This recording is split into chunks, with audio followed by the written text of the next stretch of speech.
So my name is Jake Nadro. I'm a senior at UMass Amherst. I'm a Russian Eastern European Studies major with an anthropology minor. I'm going to talk today about my experiences abroad in Yaroslavl, Russia and Moscow, Russia, and how it kind of shaped what I am today. And I think Jasmine's conclusion really touched upon that really well. So to start off, I am from one city in one state in one country, not from so many different places. So my worldview was very small anyway at the time. In the summer of 2016, I actually went to Russia. Well, I should start with my Russian language experience, I guess. I decided to take Russian because I was an anthropology major at the time, and you needed to have a language requirement. So I took Russian 110 with Yevgeny Dengub at UMass, and that was the best class of my entire life. I took it primarily as a requirement, but decided I wanted to keep going with it, and he eventually decided to give us the opportunity to go abroad. So I went to Moscow and St. Petersburg for a week each, and I realized that what I knew before that was so small in comparison to what there is out there, and I think most of us, especially a lot of us have been abroad, we can all appeal to that same idea. So I decided that I wanted to actually go abroad, and in the spring of 2017, I went to Yaroslavl, Russia. That's a city of about 600,000 people. It is very Soviet. It is very old. It's over 1,000 years old. And it's very diverse in terms of what I've seen in my entire life. I mean, it's not diverse in the American way that we think of diverse. It's actually pretty backwards and racist. But I luckily didn't catch any of that. So when I first left, I was incredibly anxious. I had never really left, like I said already. I grew up in a small town. I was incredibly scared, but I thought, hey, my Russian is good enough. I'll be totally okay in Yaroslavl. I can conversate with anyone. I can make jokes with professors and friends. It'll be awesome. And I was totally wrong. I got there. My Russian was close to like a beginner.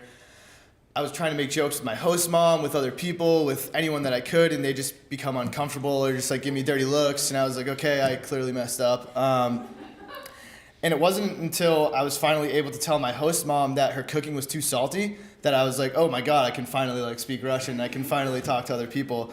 And from there, I just kind of like jumped into everything.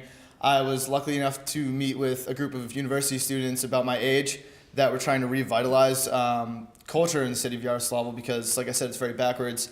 And there's one area in the city where there used to be this huge factory that everyone worked at. It was like where you went if you lived in Yaroslavl. And actually the first woman ever in space worked at this factory.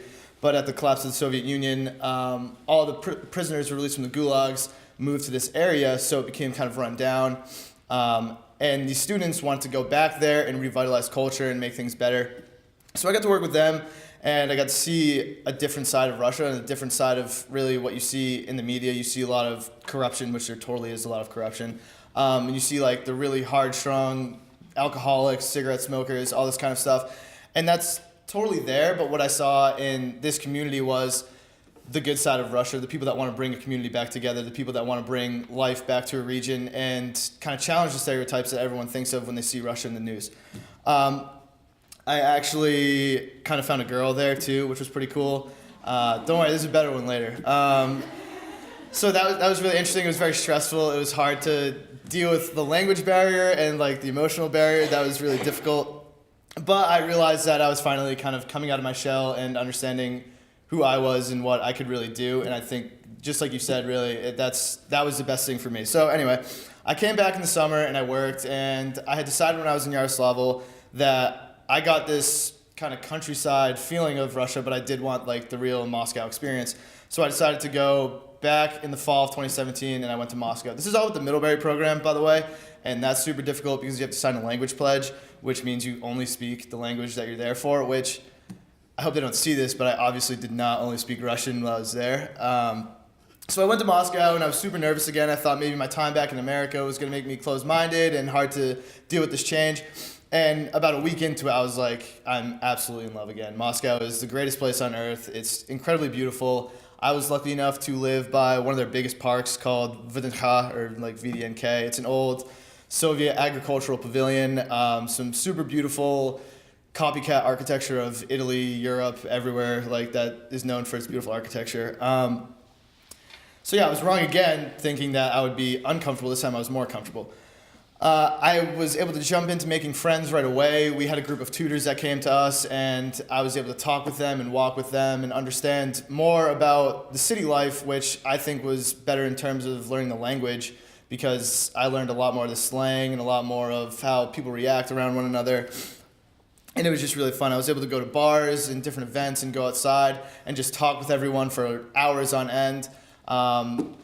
Maybe I shouldn't say this, but I did develop a smoking habit that everyone has denied.